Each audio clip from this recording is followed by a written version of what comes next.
it's Bishop Walsh here, and I am in Washington, D.C. for the Bishops' Gathering for new bishops. There's 29 of us here, and it's part of that ongoing orientation for new bishops, although I think, the senior member of this group and winding down my new bishop status.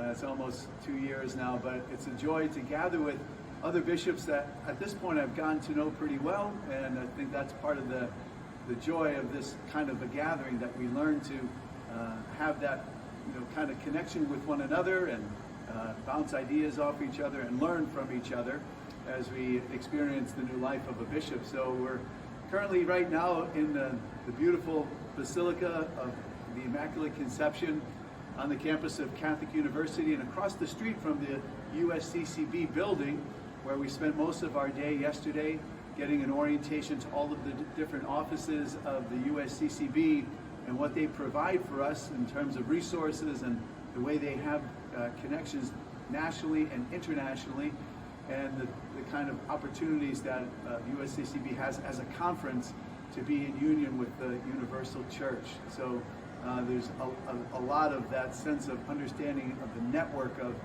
what the USCCB does as a conference of bishops. And also yesterday we had the opportunity to go to the shrine of the St. John Paul II and got a tour and had a way to reflect on his tremendous life. He's always been one of the most influential persons in my life, and I'm a great admirer of his long pontificate and just his humanity, the way he was such an inspirational person in all aspects of life. And again, we just enjoyed that fellowship and fraternity. Today we're going to be spending the time here. We had Mass at the Basilica in the Crypt Church, and we're going to go back to the USCCB building for more presentations and orientation, getting a tour of Washington a little bit with the bus, and then the highlight really today, I think, is going to be spending dinner time with Cardinal Pierre at the Nunciature.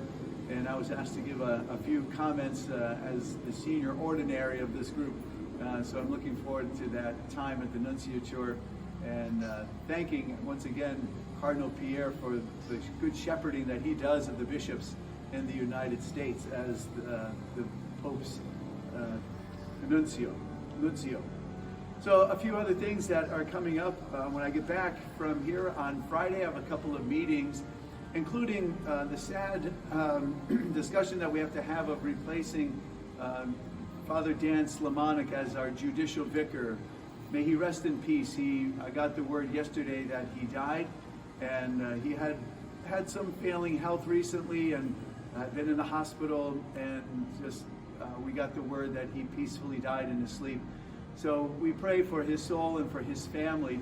And we'll be discussing the impact of that, how we have to make adjustments to make sure we have the proper functioning of our tribunal, which, of course, he was a very important part of over these past several years, working from Chicago, but coming to Gaylord on various occasions and working remotely to help our tribunal processes.